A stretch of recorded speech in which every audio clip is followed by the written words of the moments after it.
আপনাকে আমি যত দেখছি তত আমি অবাক হয়ে যাচ্ছি। স্যার বলেছিলাম না যে মঞ্জুরি একটু অন্য রকমের। সত্যি আপনি আমাকে অবাক করে দিয়েছেন। বলুন কবে থেকে জয়েন করতে পারবেন?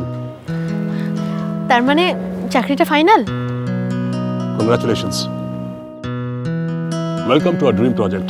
Thank you. কেমন আছেন মঞ্জুরি? Thank you. আমায় কি করতে হবে? দেখুন, নার্সিংহোমটা তৈরি হলে পরে আপনি তখন ডিসাইড করবেন যে আপনি কোন কাজে স্বচ্ছন্দ। যে কাজটা আপনার পছন্দ সেটাই করবেন, কিন্তু হ্যাঁ, ডাক্তারি করতে চাইলে আমি কিন্তু অ্যালাউ করবো না। হ্যাঁ, তাহলে বরং আপনি বলে দিন আমায় কি করতে হবে।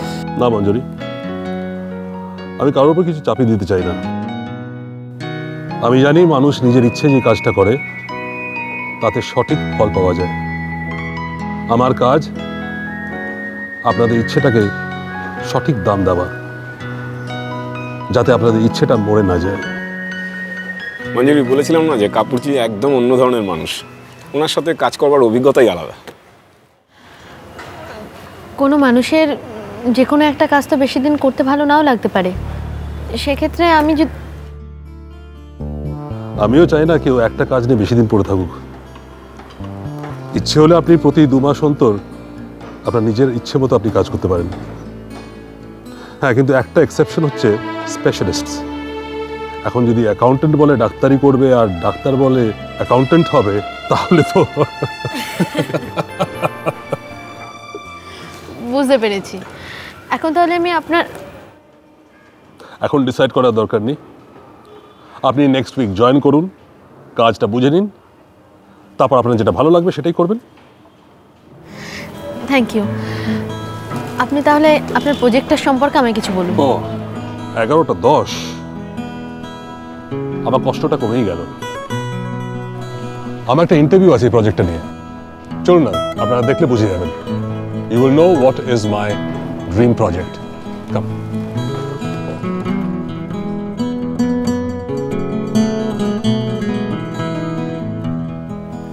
নমস্কার।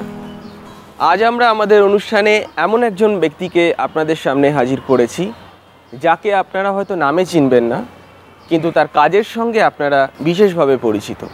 যেমন Kapoor motors, Kapoor cement, Kapoor Softech.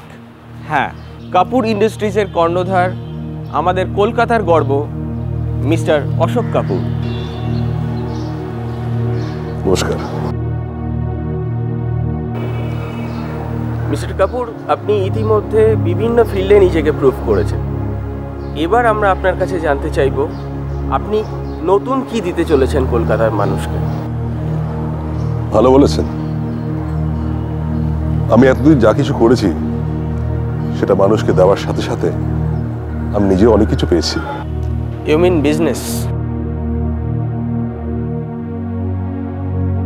Business, of course. But now I want to do something new. Business with human face. ব্যাপারটা ঠিক বুঝলাম না। আমি মনে করি কলকাতায় একটা জিনিসের অভাব, আর সেটাই আমি কলকাতার মানুষকে দিতে চাই। মাই ড্রিম প্রজেক্ট, মাই নার্সিং হোম।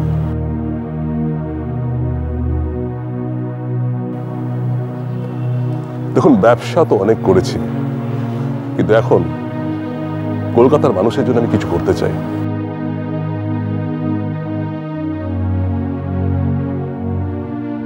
মিস্টার কাপুর, শুনতে তো খুবই ভালো লাগছে, কিন্তু বিশ্বাস হচ্ছে না তো? খুবই স্বাভাবিক। দেখুন, এর আগেও অনেক নার্সিং হোম এবং হাসপাতাল এই ধরনের ফ্যাসিলিটি প্রোভাইড করার কথা দেয়, কিন্তু পরে সেটা একটা ব্যবসা ক্ষেত্র হয়ে ওঠে। আমি আপনাকে গ্যারান্টি দিয়ে বলছি যে আমার নার্সিং হোম কলকাতার সাধারণ মানুষকে কম পয়সায় বেস্ট চিকিৎসা দেবে। ইন্টারভিউটা ওভাবে গিলিস না সৌরভ, ক্যামেরার সামনে অনেকে অনেক কথা বলে, বুঝলি? কথা আমাকেও দেখতে দে আর নিজেরাও দেখ। আরে ঘটে কিছু থাকলে তো বুঝবি কি বলছে।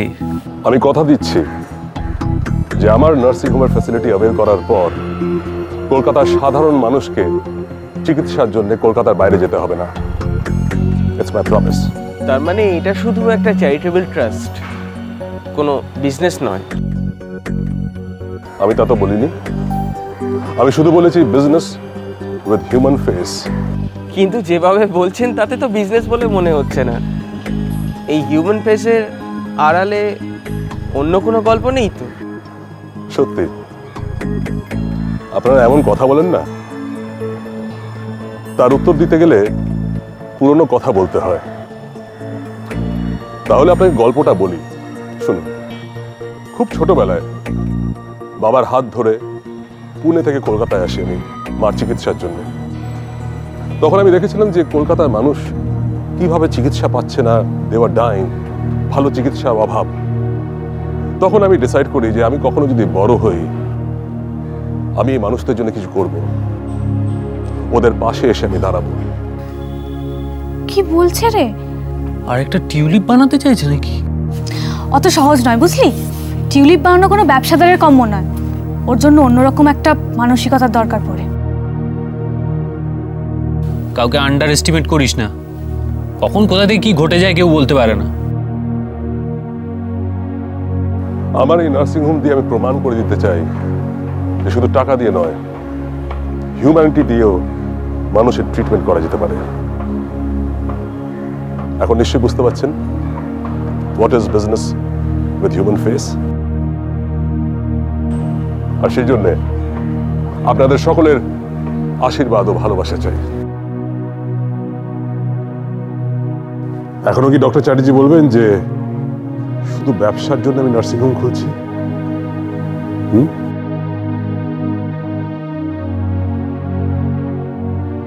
প্রথম মাসে 100 জন patient free of cost treatment করাতে পারবে, কোনো পয়সা লাগবে না। প্রতিটি খবরের কাগজে বিজ্ঞাপন দেওয়া হবে যাতে সাধারণ মানুষের কাছে খবরটা পৌঁছে যায়। কি ব্যাপার বন্ধুগণ, আপনারা এক মনে কি দেখছেন? দেখো সমরজিৎদা লোকটা কি বলছেন।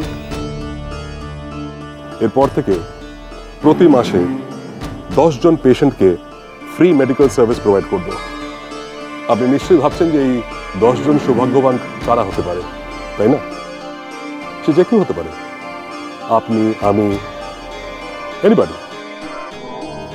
আরেকটা ব্যাপার আপনাদের অ্যাসিওর করতে চাই যে বাকি পেশেন্টরা তাদের বিল দেখে অসুস্থ হবেন না।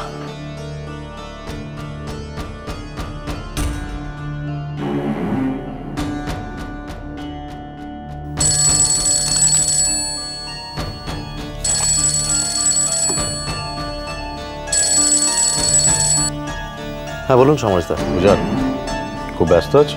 না সেরকম নয়, কেন বলুন? একবার এই রেস্ট রুমে আসবে?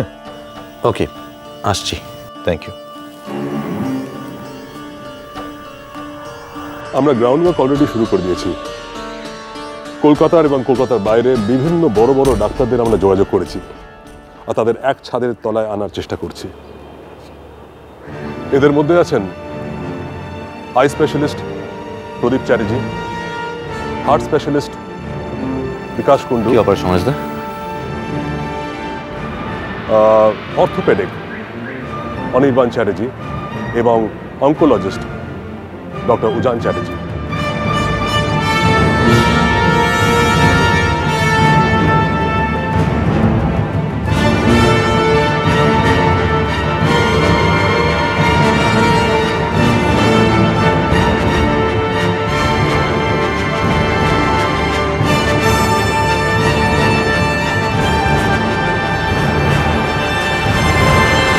এরকম ইয়াং ডেডিকেটেড ডক্টরস পেলে আমি আমার নার্সিংহোমকে অনেক দূর নিয়ে যেতে পারবো।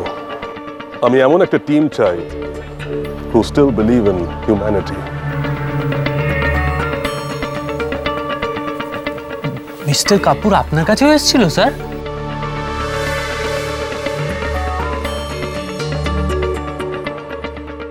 আপনি কি কোনো ডিসিশন নিয়েছেন?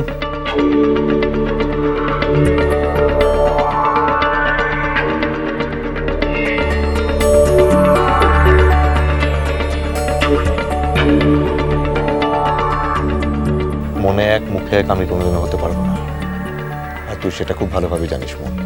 বুঝলাম, আমার জন্য তুমি আর কিছুই করতে পারবে না, তাই তো? এখানে আকাশ নীল।